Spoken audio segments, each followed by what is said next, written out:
ನಿಮಗಾಗಿ ಶ್ರೀ ಸಾಯಿ ಎಂಟರ್ಪ್ರೈಸಸ್ ಆಶ್ಚರ್ಯ ಎನಿಸುವ ಸಿನಿಮಾ ಕಥೆಗಳಿಗೆ ಸ್ವಾಗತ. ನಮಸ್ತೆ. ದಯಮಾಡಿ ಪೂರ್ತಿ ವಿಡಿಯೋ ನೋಡಿ ನಂತರ ಕಾಮೆಂಟ್ ಮಾಡಿ. ಗಂಡ ಹೆಂಡತಿ ಸಂಬಂಧ ಅಂದ್ರೆ ಏನು? ಗಂಡ ಹೆಂಡತಿ ಹೇಗೆ ಈ ಜಗತ್ತಿನಲ್ಲಿ ಬಾಳಿ ಬದುಕಬೇಕು ಎಂಬುದಕ್ಕೆ ರಾಜ್ ರವರ ಈ ಚಿತ್ರ ಒಂದು ಉದಾಹರಣೆ. ಇದು ರಾಜ್ ರವರ ಸಿನಿಮಾ ಪ್ರಭಾವ. 1982 ರಲ್ಲಿ ತೆರೆಕಂಡ ಹಾಲು ಜೇನು ಚಿತ್ರ ನೋಡಿ ಎಷ್ಟೋ ಮುರಿದು ಬಿದ್ದ ಸಂಸಾರಗಳು ಒಂದಾದವು. ಡೈವೋರ್ಸ್ ಹಂತ ತಲುಪಿದ ಜೋಡಿಗಳು ಈ ಚಿತ್ರ ವೀಕ್ಷಿಸಿದ ನಂತರ ಇಂದಿಗೂ ಪರಸ್ಪರ ಪ್ರೀತಿ ಪ್ರೇಮದಿಂದ ಜೀವನ ನಡೆಸುತ್ತಿದ್ದಾರೆ. ಇದಕ್ಕಿಂತ ಹೆಮ್ಮೆ ವಿಷಯ ಬೇರೆ ಏನಿದೆ?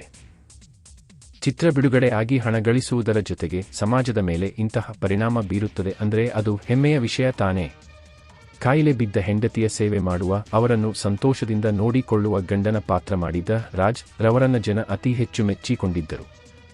ಹಾಲು ಜೇನು ಚಿತ್ರದ ವಿಶೇಷತೆಗಳು ನಿಮಗೆ ಈ ವಿಷಯಗಳು ಗೊತ್ತಿತ್ತೇ? ಇದು ಎಲೆಮರೆ ಕಾಯಿಯಂತಹ ವಿಷಯಗಳು. ಹಾಲು ಜೇನು ಚಿತ್ರಕ್ಕೆ ಕತೆ ಕೊಟ್ಟವರು ಪಿ. ಪದ್ಮರಾಜುರವರು. ಈ ಚಿತ್ರವನ್ನು ನಿರ್ದೇಶನ ಮಾಡಿದವರು ರಾಜ್ ರವರ ನೆಚ್ಚಿನ ನಿರ್ದೇಶಕರಾದ ಸಿಂಗೀತಂ ಶ್ರೀನಿವಾಸ ರಾವ್ ರವರು.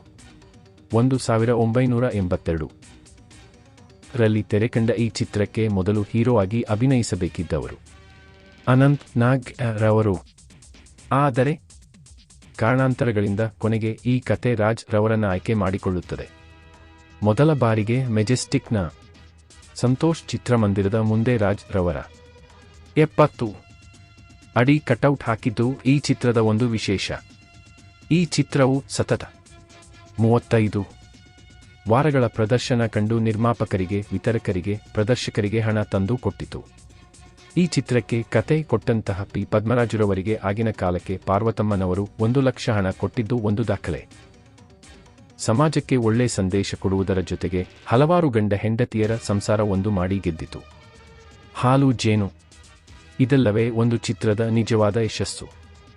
ಮಾಹಿತಿ ಇಷ್ಟವಾಗಿದೆ ಎಂದು ಭಾವಿಸುತ್ತೇವೆ. ಧನ್ಯವಾದಗಳು.